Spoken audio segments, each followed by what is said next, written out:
7h47, bonjour Thomas Guédis. Bonjour à toutes et tous. Notre invité ce matin, c'est le président des engagés, Yvan Verhofstadt. Où va Bruxelles? Toute question toute simple. Qu'en est-il de cette coalition? Un ultimatum avait été lancé jusqu'à ce matin. Le président des engagés va nous éclairer. 5h, 10h. Matin première. Bonjour Yvan Verhofstadt. Bonjour. Est-ce que dans ce long chemin, 550 jours pour essayer de trouver une solution politique à Bruxelles, vous actez ce matin une rupture? J'accepte, je pense que le plus important, c'est d'avoir la rupture pour les Bruxellois. Ça fait 550 jours que les Bruxellois attendent une solution positive pour leur ville. 550 jours qu'on n'a pas réussi à la trouver jusqu'à présent. Et le plus important, c'est d'avoir, non pas contre qui que ce soit, mais pour les Bruxellois, une solution qui devient plus qu'urgente. Quelle est cette solution? Qu'est-ce que vous mettez sur la table ce matin? Mais la volonté, c'est de construire, de co-construire, acter d'abord. C'est vrai qu'on n'a pas réussi pendant 18 mois maintenant, malgré tous les efforts qui ont été faits par les uns et par les autres, avec le plus de bonne volonté possible, de ne pas réussir à faire un gouvernement avec le MR et le PS, ou avec le MR et Écolo. C'était notre premier choix, c'était notre première volonté. Mais à un moment donné, la réalité a ses droits et ses obligations, et il faut l'acter, même si c'est pas ce que l'on désire. À un moment donné, il faut faire ce qui est réaliste, ce qui est possible, parce que les Bruxellois et les Bruxellois ne peuvent plus attendre. Donc vous actez une rupture avec le MR? On acte le fait qu'on n'a pas réussi à le faire pendant 18 mois, et que toujours essayer la même chose, 100 fois remettre la même hypothèse sur la table, ne nous permettra pas d'arriver à un résultat différent. Et donc il est temps, c'est la responsabilité qui nous incombe, il est temps d'essayer les autres solutions possibles. Alors les autres solutions, c'est donc une coalition avec côté francophone, votre parti Les Engagés, le Parti Socialiste, Défi Écolo. Vous avez ensemble 36 sièges sur 72 côté francophone. Ce n'est pas une majorité, il vous manque un siège. Où allez-vous aller le chercher? Vous savez, et je comprends, c'est le rôle de la presse, c'est de pointer tout ce qui va peut-être poser problème, ou quelles sont les pierres dans ce chemin dont parlait Bertrand Haine. Moi, ma volonté, c'est de faire un projet le plus appelant, qui rende un peu leur fierté aux Bruxellois et à cette capitale qui est non seulement nécessaire pour les Bruxellois, mais pour toute la Belgique. Et imaginez-vous 2 secondes être député bruxellois, et que demain on vous propose un projet ambitieux ou le chaos. Est-ce que comme député bruxellois, quel que soit le parti, quelque part au-delà des partis, je pense qu'aujourd'hui, après 18 mois, la logique n'est plus une logique de parti. Elle est une logique de responsabilité par rapport aux citoyens qui nous ont élus. Et ben moi, je vais vous dire mon rêve, c'est peut-être même de faire l'unanimité au sein de ce Parlement. C'est que l'ensemble des députés se disent, oui, là, on a un projet pour Bruxelles, et qu'on arrête les petits jeux.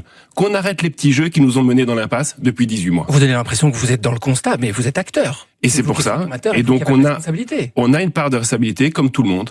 Mais quand on a face à une responsabilité qu'on a, c'est juste le temps qui est devant nous. C'est ce qu'on peut faire du temps qui est devant nous. Il nous reste 3 ans et demi pour sauver cette capitale, sauver cette région. Et donc ma responsabilité aujourd'hui, c'est de faire tout ce qui est dans ma capacité. Même si ce ne sont pas des choix faciles, ce ne sont pas des choix évidents.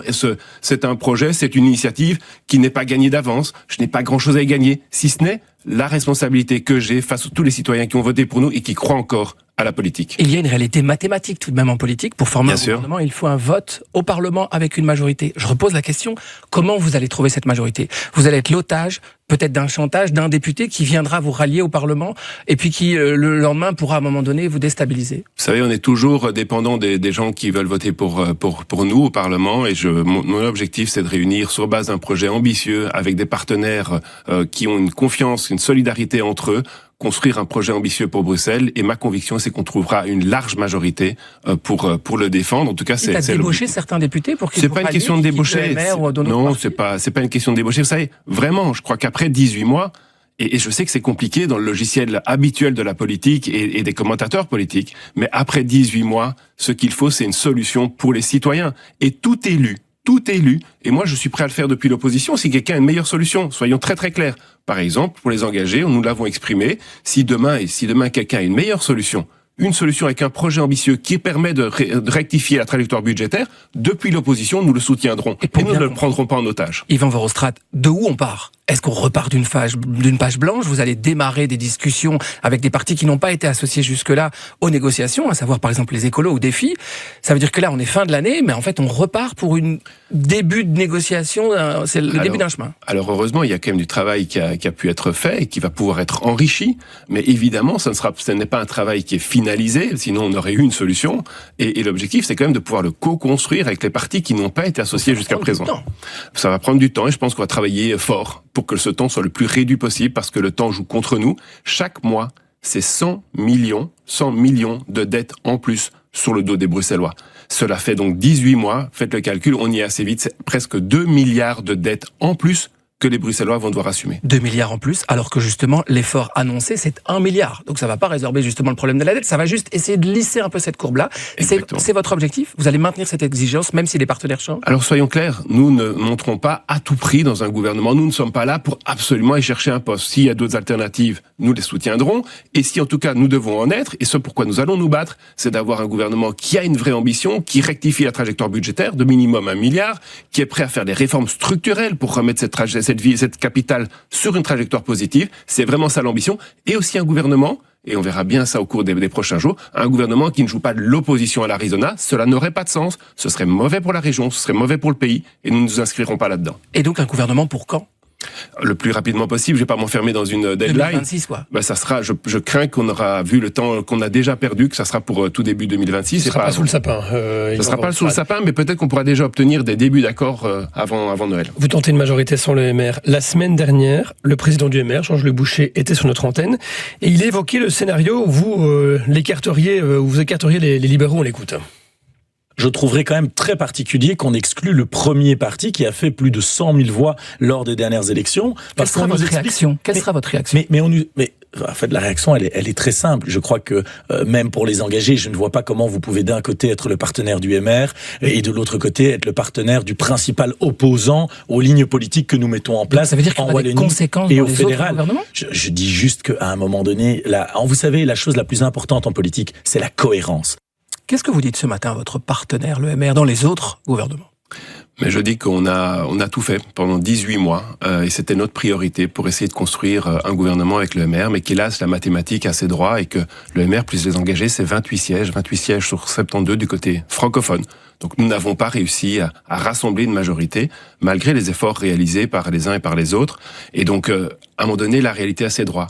Et à un moment donné, quand on est en responsabilité, quand on a été élu, même on peut pas choisir toujours l'idéal. Il faut parfois pouvoir choisir le choix le plus réaliste. Ce n'est pas simple, ce n'est pas de gaieté de cœur, ce n'est pas un choix, pas forcément un choix positif, mais c'est un choix de la raison, de la responsabilité, et j'espère qu'il sera suffisamment positif que pour attirer tous les Bruxellois derrière nous. Yvan Verhofstadt, vous prenez un ton très grave en répondant à cette question. Vous avez eu déjà le président du MR au téléphone, vous lui avez expliqué la situation? Bien sûr, nous collaborons avec le MR à tous les niveaux de pouvoir et nous échangeons régulièrement, nous travaillons ensemble, nous sommes partenaires, et j'espère bien qu'on pourra continuer à l'être de la manière la plus... J'espère, ça veut dire qu'il va y avoir des représailles? Je n'en sais rien, c'est pas ma responsabilité. En tout cas, nous continuons à penser qu'avec le MR, nous faisons du très bon travail dans les différents exécutifs où nous sommes partenaires. On essaye vraiment de remettre la région wallonne, la fédération, le fédéral sur les rails, remettre de l'ordre dans la maison Belgique. C'est ce que nous faisons avec eux et nous espérons vraiment et nous mettrons toute notre énergie pour continuer à rester dans cette dynamique-là.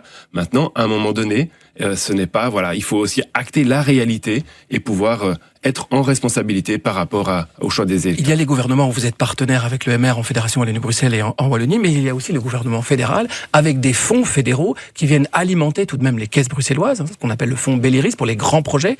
Là aussi, est-ce que vous craignez qu'à un moment donné, le Premier ministre, qui a déjà alerté qu'en fonction de la coalition, il y allait avoir un peu des grains de sable dans les rouages de l'État. Là, vous craignez qu'à un moment donné, Bruxelles se retrouve otage d'une politique fédérale. Vous savez, je pense que tant M. De Wever que M. Boucher, que les autres politiques de cette qualité-là, ne vont pas jouer à ce genre de jeu. Il y a un risque, selon vous ? Je ne crois pas. Je ne crois vraiment pas. Je pense que ce sont des hommes d'État d'abord et avant tout, et je ne les vois pas commencer pour des jeux politiques à essayer d'assécher ou d'appauvrir une région dont ils ont des électeurs. Je crois vraiment pas qu'on est dans cette logique-là. Je pense pas que ça soit leur style. Ce sont d'abord et avant tout des hommes, je pense, qui sont là pour faire avancer la population, et donc je ne crois pas qu'ils vont commencer à faire ce genre de jeu-là. Quel est le gage que vous avez obtenu pour vous séparer du MR ?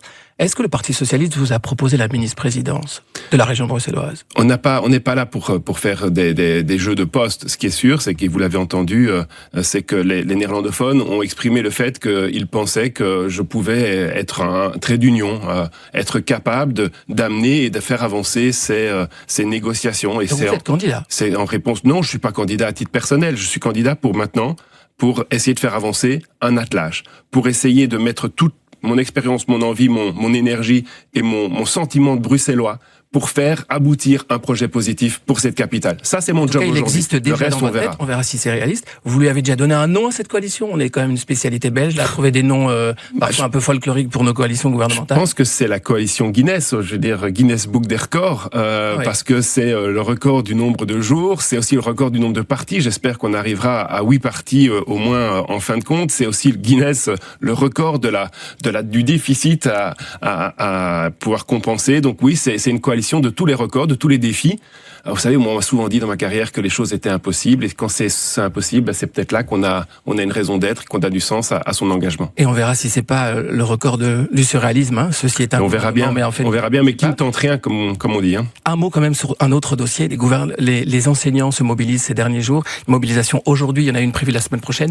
Votre parti, Les Engagés, est pointé du doigt aussi au sein du gouvernement de la Fédération Wallonie-Bruxelles. C'était un des marqueurs forts de votre programme, hein. Valoriser l'enseignement et l'école. Qu'est-ce que vous leur répondez à ces profs qui ne comprennent pas les mesures que vous mettez en place? Mais je comprends que c'est vraiment compliqué pour les profs, et certainement pour les profs dans le secondaire supérieur. Il y a comprendre et il y a entendre. Et il y a entendre, et je voudrais vraiment dire on reste convaincu que le travail des professeurs n'est clairement pas simple, que le travail des professeurs est indispensable, et qu'il faut peut-être qu'on le réfléchisse, comment est-ce qu'on peut mieux encore les accompagner dans les mesures et dans les décisions que l'on a prises. Mais je comprends la colère, je comprends peut-être les peurs, mais on est face à la nécessité, et on a essayé de trouver ce qu'on estime être la moins mauvaise solution, la solution la plus juste possible. Il y a cette mesure pour faire travailler plus longtemps certains profs. Et aussi pour faire travailler moins longtemps ceux qui commencent et les premières années, et les au-delà de 60 ans. Il y a la question du tronc commun et la question du statut qui doit encore justement faire partie des débats.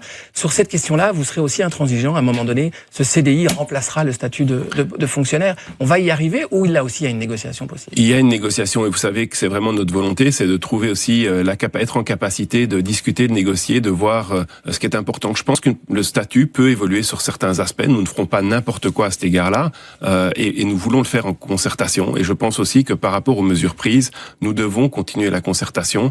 Ce n'est pas la fin du chemin. Il y a encore d'ici à la prochaine rentrée des choses qui peuvent être faites, des accompagnements qui peuvent être réalisés, des discussions qui doivent avoir lieu. Nous sommes en tout cas toujours du côté de cette discussion et des négociations. L'école et Bruxelles, 2 dossiers pour 2026. Voilà, coalition Guinness, donc pour Bruxelles, pourquoi pas. Bière très noire, hein, la Guinness Yvan Verhofstadt, la Saint-Patrick, c'est le 17 mars, ce serait une belle date pour les eaux profondes. J'espère qu'on aura trouvé une solution avant. Les citoyens en ont besoin. Merci beaucoup Yvan Verhofstadt, président des Engagés. Merci à vous Thomas Galli.